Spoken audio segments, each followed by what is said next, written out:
Assalamualaikum warahmatullahi wabarakatuh. Alhamdulillahilladzi arsala rasulahu bil huda wa dinil haqqi liyudhhirahu 'ala dini kullihi wa kafa billahi shahida. Wassalatu wassalamu ala nabiyyina Muhammadin wa ala alihi wa sahbihi wa man tabi'ahu bi ihsanin ila yaumiddin wa ba'd. Para jamaah yang dimuliakan Allah Subhanahu wa taala, kita lanjutkan pembahasan kita tentang bab yang kedua tentang berkaitan dengan doa. Ada 11 poin disebutkan dalam kitab Taujihat Islamiyah di Islahil Fardi wal Mujtama', ya, bimbingan Islam untuk pribadi dan masyarakat. Ini penting sekali untuk kita baca dari awal sampai akhir buku ini. Kita lihat, ya,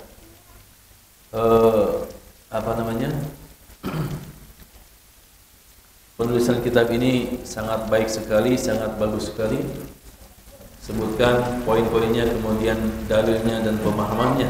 Pemahamannya pun adalah dari pemahaman para ulama, sehingga kita beribadah kepada Allah, sehingga kita berakidah, berkeyakinan didasari dengan dalil yang jelas, tidak ragu-ragu. Ilmu itu kan mendatangkan keyakinan. Kita baca ayat-ayat banyak hari ini, baca hadis-hadis Nabi SAW. Ini menumbuhkan keyakinan yang benar, keyakinan yang diinginkan oleh Allah dan Rasulnya. Ya. Dan ini harus diyakini oleh kaum muslimin, terutama tentang masalah doa ini. Dan tidak boleh doa itu kepada selain Allah Subhanahu wa taala. Doa itu seperti sholat. Doa itu adalah ibadah seperti sholat yang tidak boleh dipalingkan kepada selain Allah Subhanahu wa taala. Ketika seorang berdoa kepada selain Allah Subhanahu wa taala, maka tauhidnya tercederai. Dia terjatuh ke dalam kesyirikan yang Allah ancam di dalam surat Al-An'am, wal asyraku la habitu anhum ma kanu ya'malun. Sekiranya mereka terjatuh ke dalam kesyirikan, akan hapus, akan hangus, akan habis semua ibadah yang mereka lakukan. Begitu khatir, ya, begitu ya, khatir itu apa saja? Membahayakan, ya, membahayakan sekali tentang kesyirikan ini. Maka benar-benar setiap kita seorang muslim harus memahami dengan baik, ya. Dan kita duduknya di sini untuk tujuan itu, supaya kita memahami dengan baik agama ini, terkhusus tentang masalah doa dan poin-poin yang kita baca tadi perinciannya. Jadi poin besarnya, doa adalah ibadah, dan doa tidak boleh dipalingkan kepada selain Allah Subhanahu wa taala. Baik, kita lanjutkan poin yang ke-7. Poin yang ke-7, ada orang yang menyangka minta tolong istighotsah kepada selain Allah itu boleh, dengan alasan bahwa yang memberi pertolongan sebenarnya adalah Allah, seperti istighotsah kepada Rasul dan para wali. Ini mereka anggap boleh, sebagaimana ada orang berkata, saya disibukkan oleh obat dan dokter. Iya, cukup besar. Jadi istighotsah dengan isti'anah sama, meminta pertolongan. Istighotsah itu biasanya lebih khusus kepada hal-hal yang besar, ya. Istighotsah, isti'anah meminta pertolongan juga artinya. Jadi sebagian umat Islam, mereka menyangka bahwa istighotsah kepada selain Allah itu boleh, karena mereka menganggap itu adalah sebagai perantara saja, sebab saja, bahwa yang mengabulkan permohonan mereka adalah Allah Subhanahu wa taala. Kalau bahasa kita mungkin yang sering kita dengar ini kan ikhtiar, gitu kan? Ini ikhtiar. Tetaplah yang memberikan, mengabulkan doa itu adalah Allah. Ini masih sebagai ikhtiar. Mereka menganalogikan seperti, ya, saya sembuh dengan minum obat dan atas saran dokter, gitu ya. Saya minum obat kemudian sembuh, saran-saran dokter saya jalankan dan saya sembuh. Mereka menganalogikan itu. Mereka meyakini bahwa bukan dokter yang menyembuhkan. Ya. Baik, jadi mereka berkeyakinan seperti itu. Jadi boleh istighosah kepada selain Allah, walaupun keyakinannya bahwa Allah yang memberikan atau memperkenankan doa itu. Mereka menganalogikan tadi, mengkiaskan seperti ya, seperti apa tadi? Saya sembuh dengan minum obat ya, dan menjalankan saran-saran dari dokter. Wa hadza mardudun alaihim fi qouli Ibrahim alaihissalam. Ini perkataan seperti ini tertolak. Sebagaimana firman Allah ya, berkaitan dengan perkataan Nabi Ibrahim. Boleh saya terjemahan?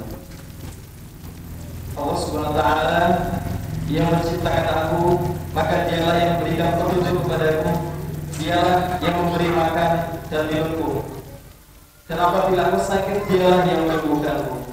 Al-Quran surah ayat ke-78 sampai 80. Ayat ini menerangkan bahwa pemberi petunjuk, rezeki dan kesembuhan adalah Allah saja, bukan yang lain. Sedangkan obat hanyalah sebab saja dan tidak menyembuhkan. Baik. Jadi tadi ya, mereka beranggapan bahwa obat yang menyembuhkan, dokter yang menyembuhkan. Padahal ini tertolak dengan firman Allah Subhanahu wa taala dalam surat Asy-Syu'ara ayat 78 sampai 80. Allah berfirman, "Allazi khalaqani fahuwa yahdin." Dialah Allah yang menciptakan aku dan Dia yang akan memberikan petunjuk kepadaku. "Wallazi huwa yut'imuni wa yasqin."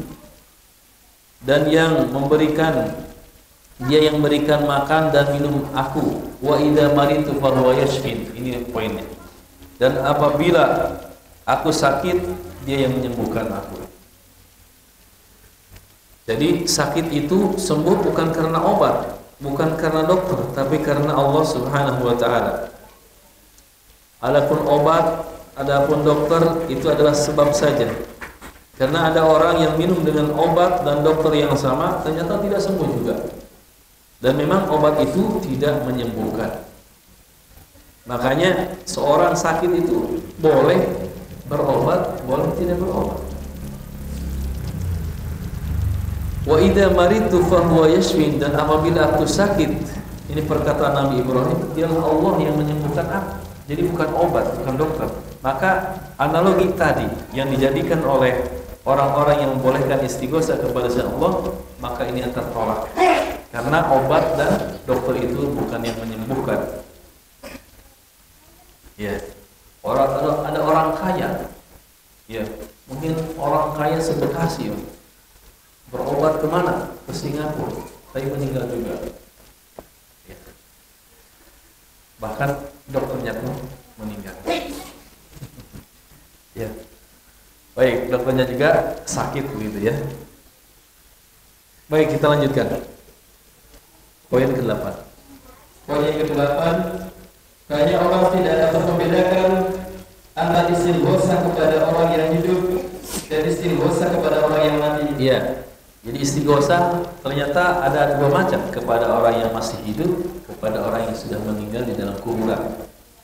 Istighosah tadi itu apa? Meminta pertolongan ya. Isti'anah sama minta pertolongan. Wa idza sta'anta fasta'in billah. Baik, lanjut. Dan firman Allah Subhanahu wa taala yang artinya tidak sama orang yang hidup dengan orang yang mati. Al-Quran surah Fatir ayat ke-22. Dan firman Allah Subhanahu wa taala di dalam surat Al-Qasas ayat ke-15 yang artinya Nabi Musa dimintai tolong oleh seseorang dari golongannya untuk mengalahkan musuh orang itu. Ayat ini menceritakan tentang seorang yang minta tolong kepada Nabi Musa agar melindunginya dari musuhnya, dan Nabi Musa pun menolongnya. Dan Nabi Musa pun meninjunya, memukulnya sehingga matilah musuhnya itu. Al-Quran surah Al-Qasas ayat ke-15. Ya.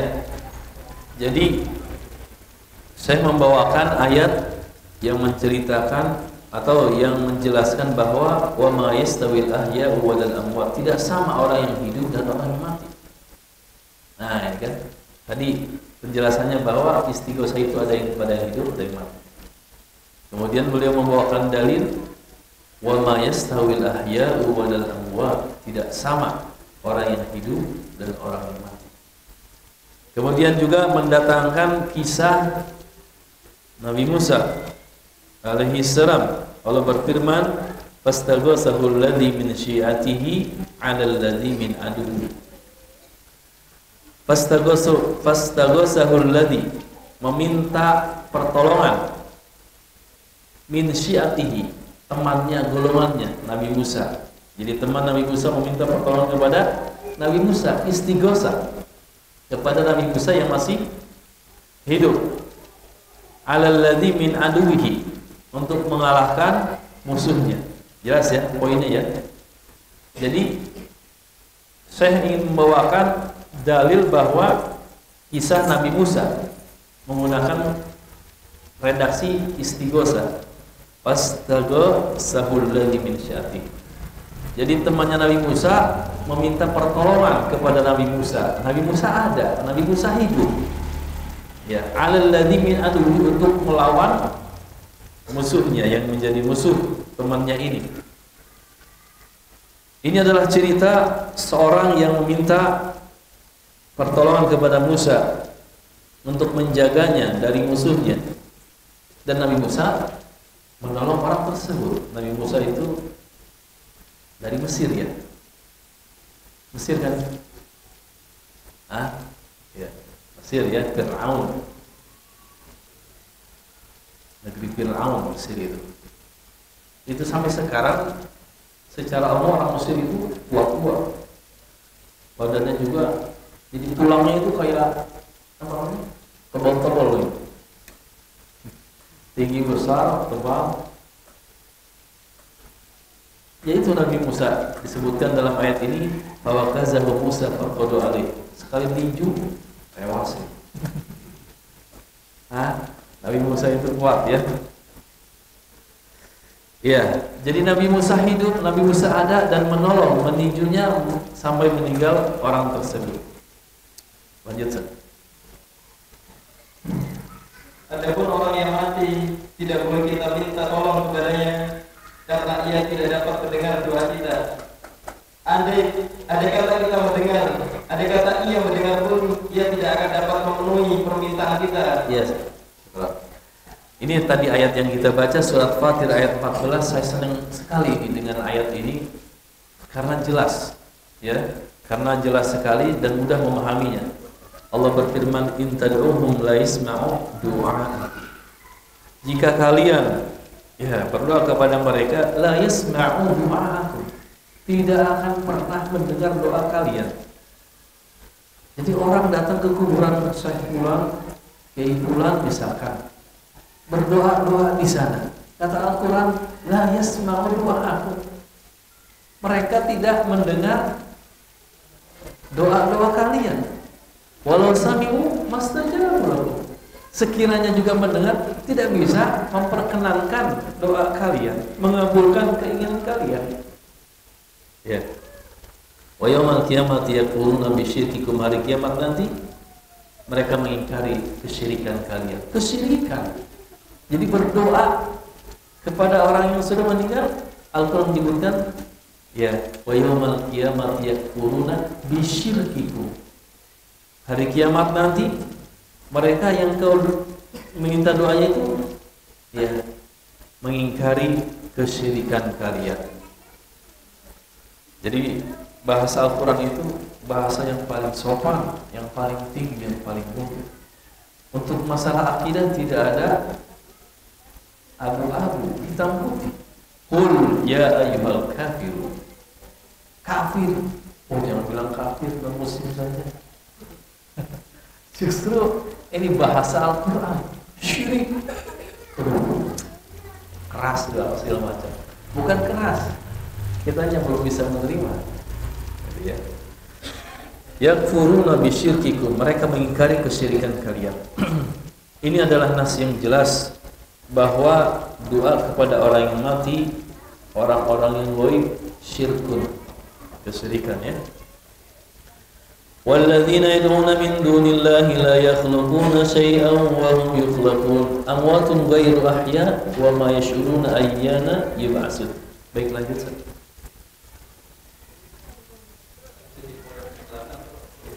Ya. Kenapa? Poin ke-8 masih. Lanjut ke 9. Di poin ke-9 dalam hadis yang sesuai dijelaskan pada hari kiamat nanti manusia mendatangi para nabi untuk minta syafaat sampai mereka mendatangi Nabi Muhammad SAW untuk meminta syafaat agar segera dibebaskan.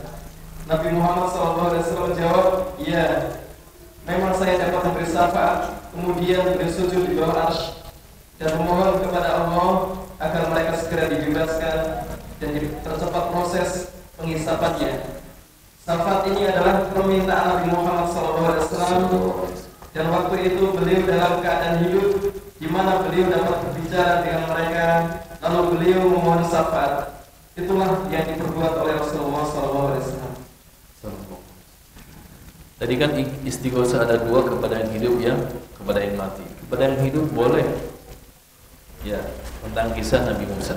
Adapun kepada yang mati tadi ayatnya, ya, surat Fatir itu. Kemudian hadis-hadis tentang syafaat itu banyak. Salah satunya diikhtisarkan oleh beliau bahwa ya Rasul Shallallahu Alaihi Wasallam ya itu ketika itu hidup yang kedua kali. Ya, setelah meninggal selesai. Kalau sudah meninggal selesai. Rasul sallallahu alaihi wasallam, "Innaka mayyitun wa innahum mayyitun. Wa ma Muhammadun illa rasul qad khalat min qablihi rusul. Afa imma ta'uqtiran qalatum ala aqabikum." Rasul sudah meninggal dan tidak bisa lagi berkomunikasi dengan orang yang masih hidup. Sampai para sahabatnya pun tidak ada riwayat satupun bahwa bertemu lagi, berdiskusi lagi dengan Rasul. Padahal masalah-masalah kita itu sangat penting, sangat besar.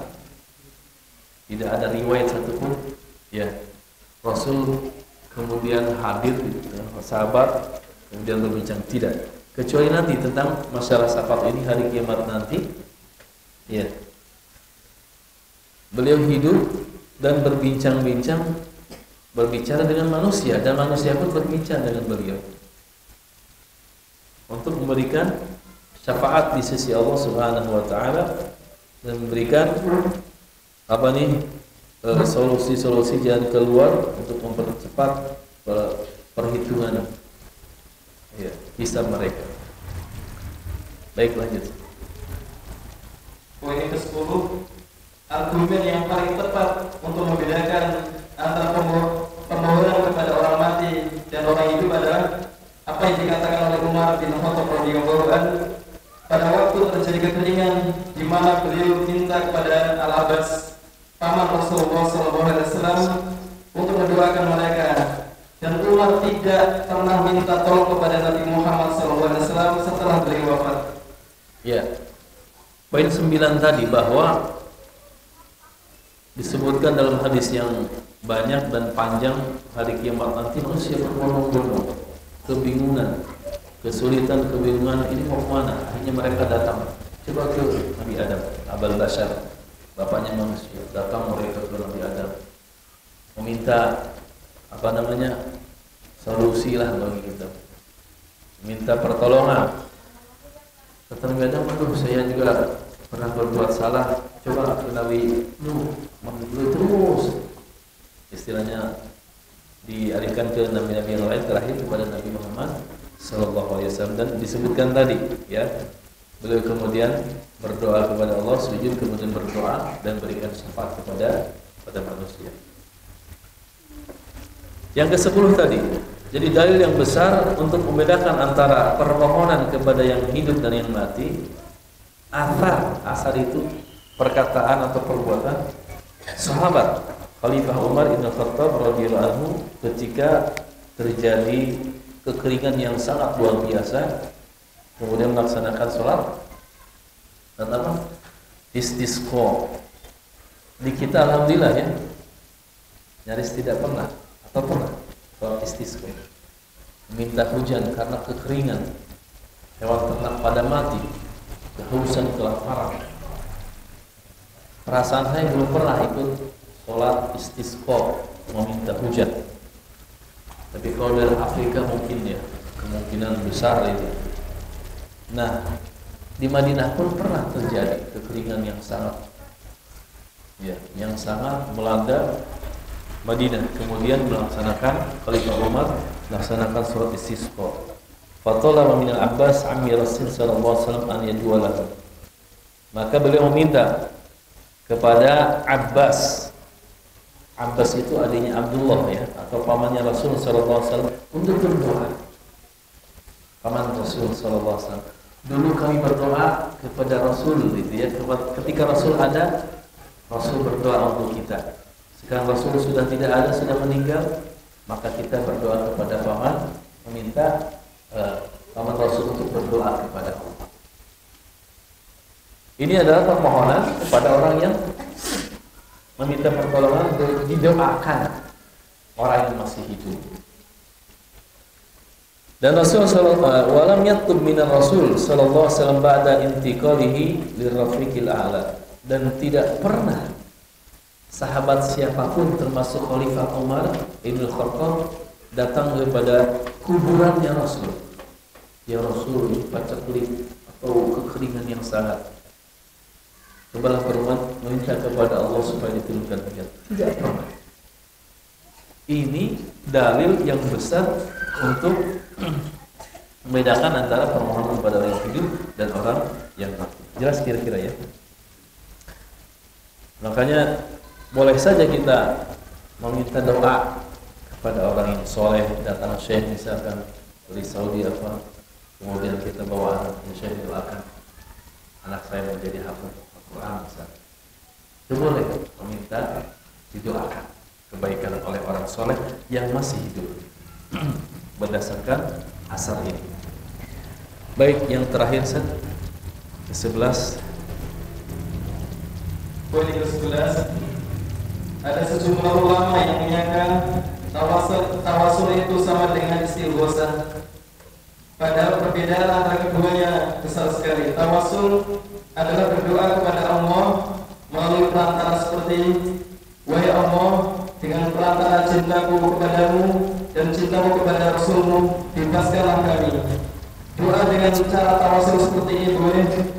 Istighosah adalah berdoa kepada selain Allah seperti, wahai Rasulullah, bebaskan kami. Ini tidak boleh, bahkan termasuk syirik besar.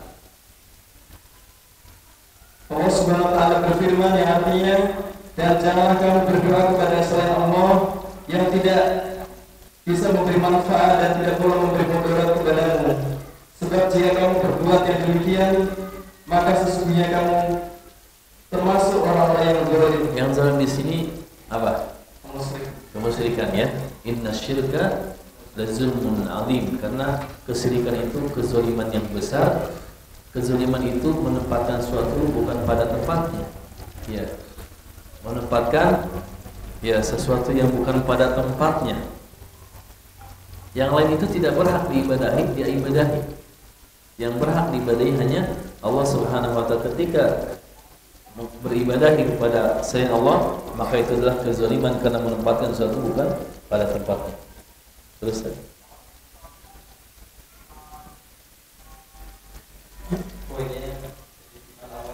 ya, sudah selesai. Ya, ada teman di sini. Firman Allah Subhanahu wa taala dalam surat Jin, "Qul inni la amliku lakum darran wa la rasyada." Dalam surat Jin ayat 20-nya, "Qul innama a'budu rabbi wa la usyriku bihi ahada." Dalam hadis, "Idza sa'alta fas'alillah wa idza ista'anta fasta'in billah." Wa Tirmidzi wa qala hasan sahih.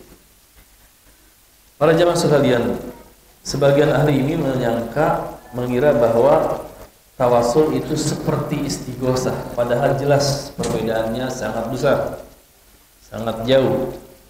Tawasul itu apa? Tawasul itu perantara.